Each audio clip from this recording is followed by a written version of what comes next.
De la tarde con 37 minutos, suena con 37. Ya estamos de vuelta en esta transmisión especial de Radio Infinita, en vivo y en directo, por supuesto, a través de la 100.1, también en infinita.cl. Nos miran también en YouTube, en Zapping TV, etcétera. Así que no hay excusas para perderse esta transmisión. Seguimos hablando de política.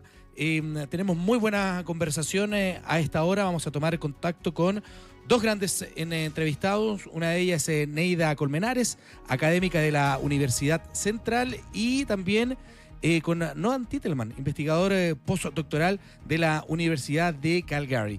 Un saludo a ambos. ¿Cómo están? Buenas tardes. Gracias por recibir el llamado Infinita. ¿Cómo estás, Noam? Y también Neida. Hola, Noam. Hola, Neida. ¿Cómo le va?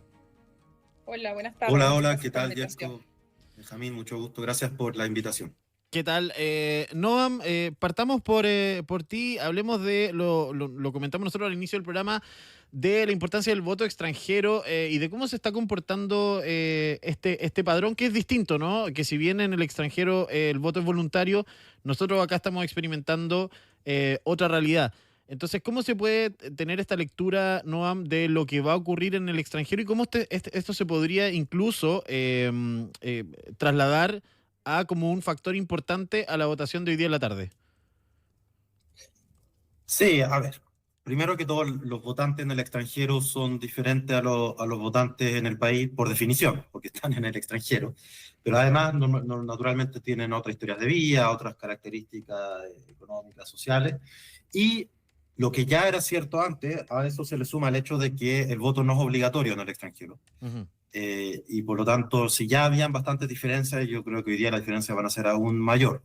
Entonces, la verdad es que no hay mucho que podamos sacar en limpio por ahora de cualquier resultado que podamos ver por el momento, más allá de que siempre es entretenido comparar cómo van variando los resultados con la vez anterior. Lo otro que ocurre es que hay un fenómeno más mediático quizás, pero las primeras mesas que se van contando son las del otro lado del hemisferio, digamos. Sí. Y esas tienden a favorecer a la izquierda, pero a medida que se van acercando las mesas del extranjero al horario nacional, la votación es un poco menos distinta. Lo que ocurre es que finalmente hay más votos de izquierda en las poblaciones de chilenos en básicamente Australia, Nueva Zelanda y Europa. Pero a medida que se va acercando a América es un poco menos esa diferencia. Pero la verdad es que yo por el momento, yo sé que por los nervios y con la ansiedad dan ganas de sacar conclusiones de los resultados que hay hasta ahora, pero yo creo que no se puede, no sería. Ajá. Neida, hablemos de otro factor que también es importante de observar en esta elección y que tiene que ver con el voto migrante en el país. ¿Cómo se ve ese padrón en particular, que es muy numeroso? Son casi de 900.000 personas las que están habilitadas para votar en esta elección, de diferentes nacionalidades, ¿verdad? Y mucho se ha discutido, incluso antes de la elección, el tema de la multa y la sanción por una cuestión donde se acusaba de lado y lado de conveniencia política.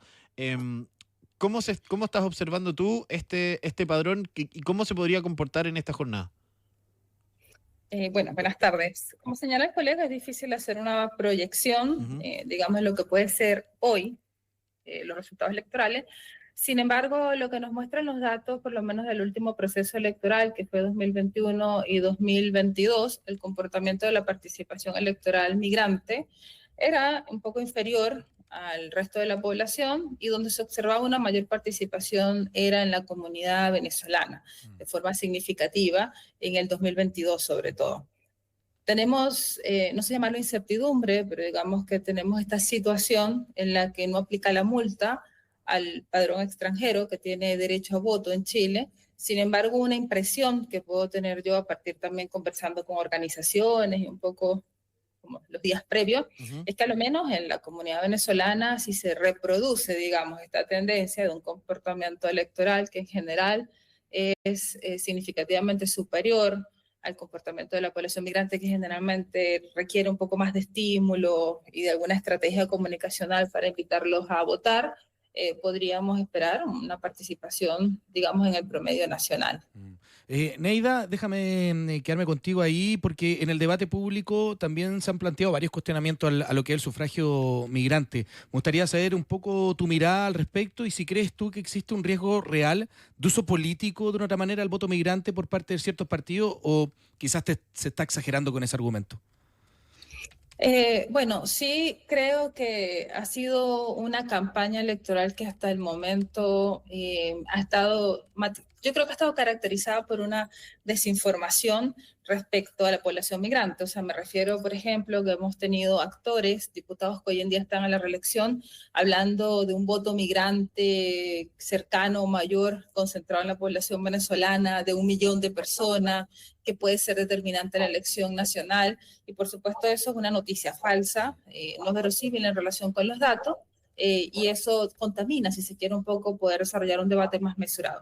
En mi opinión, el que Chile sea uno de los 5 países del mundo que permite la participación política de la población migrante antes de nacionalizarse, por eso el voto migrante, a mí particularmente me parece que es algo muy positivo.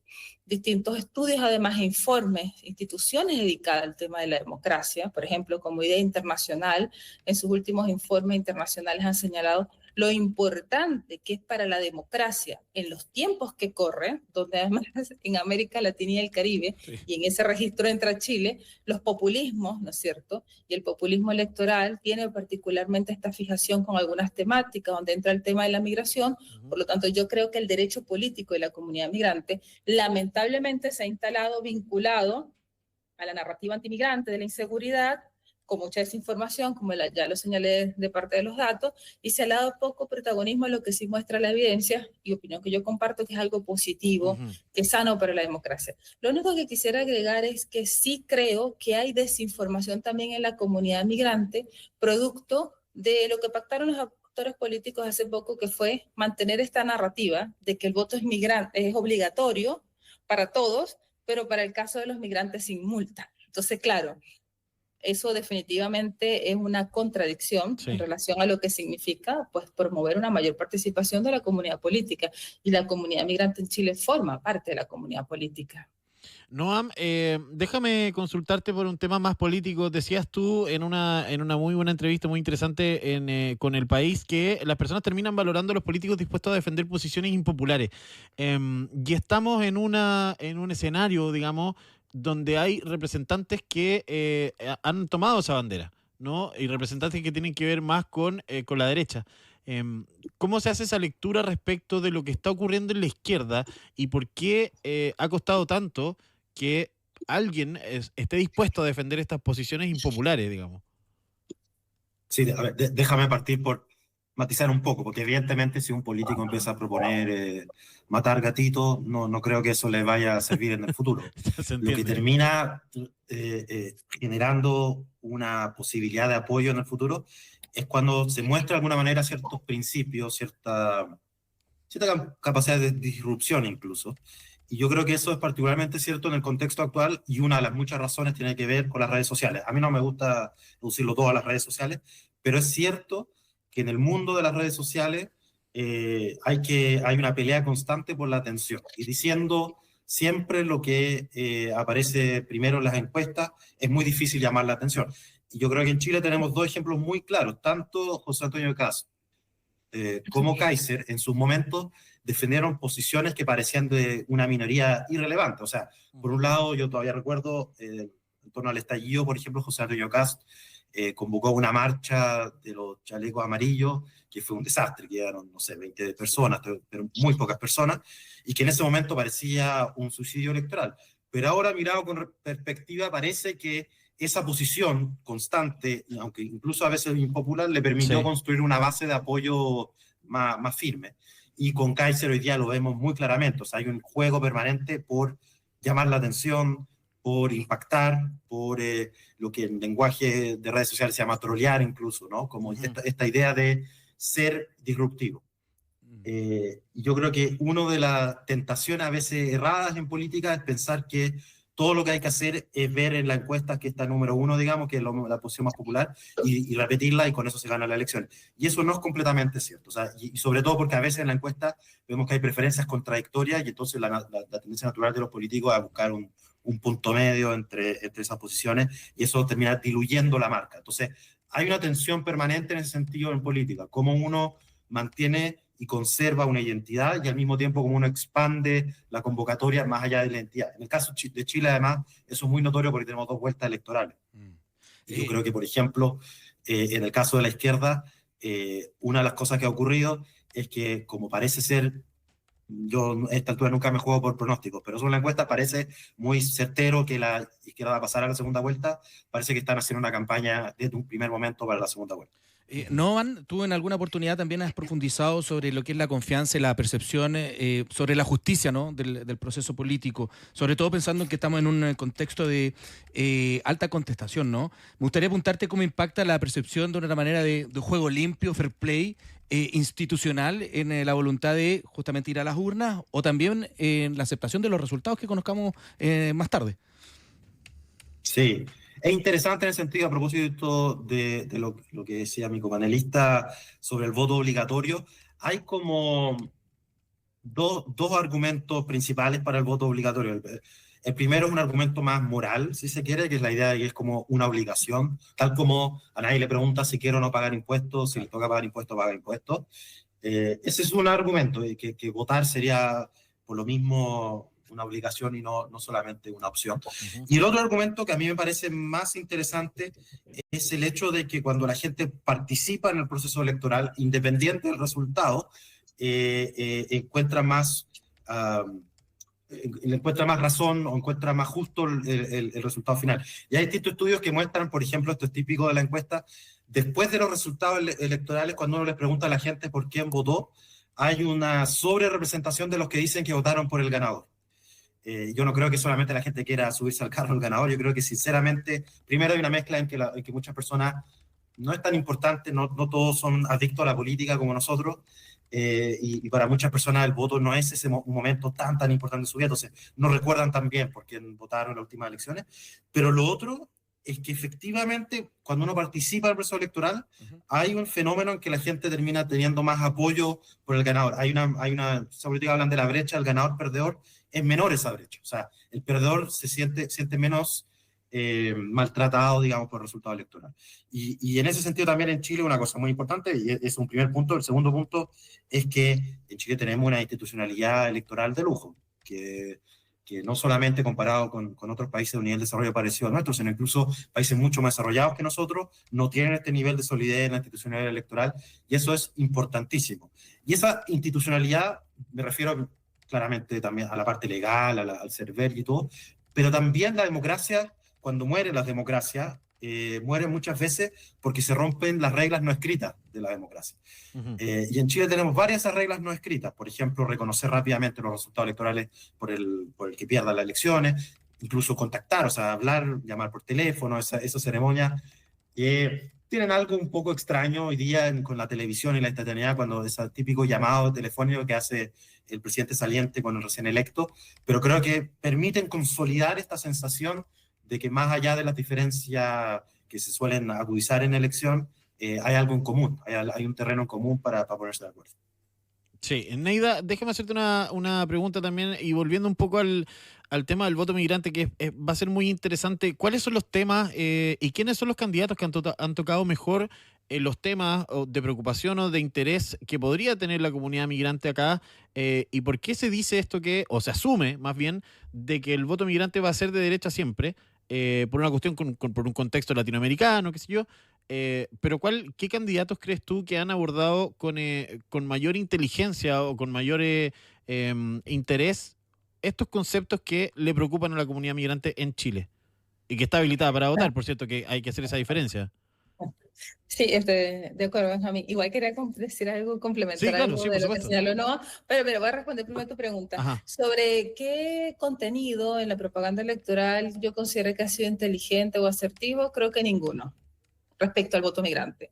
Creo que de forma transversal, las 8 candidaturas, con algunos matices, Aaron Nico ha abordado el tema migratorio situado en un populismo electoral que me parece que es sumamente negativo. Y te diría que particularmente los candidatos, sobre todo de la derecha, que tienen mayor puntuación, han abordado el tema migratorio desde una narrativa que no se condice con la realidad. Y que incluso, si aún teniendo diferencias conceptuales con sus propuestas, creación de centros, de retención, cierres de frontera, implementación de barreras físicas y tecnológicas para el ingreso de migrantes, control de las remesas, cero regularización. Ese es el foco de la propuesta, aún cuando por supuesto yo tengo una diferencia conceptual y política respecto a esa agenda programática, eso es absolutamente inviable. Y por eso nos referimos a los populismos electorales, porque, y ahí quiero conectar un poco con lo que señalaba Noam, respecto a el voto obligatorio, y a las promesas que se le hace a la ciudadanía, tenemos que entrar en un registro de mayor responsabilidad, porque en el corto plazo lo que esto genera son percepciones que contribuyen a vulnerar o debilitar la cohesión social, aumenta la xenofobia, pero además percepciones y expectativas que no se van a cumplir en relación a lo que es viablemente posible. Y cuando decía que quería complementar este tema, particularmente el tema migratorio, que está en agenda con lo que señalaba Noam, es que creo que además el voto obligatorio, sumándome por supuesto a lo que señala el colega, también parte de un diagnóstico político que se hace el año 2022 respecto a la disminución de la participación electoral que había en Chile. O sea, recordemos que el último periodo electoral fueron 48% la participación.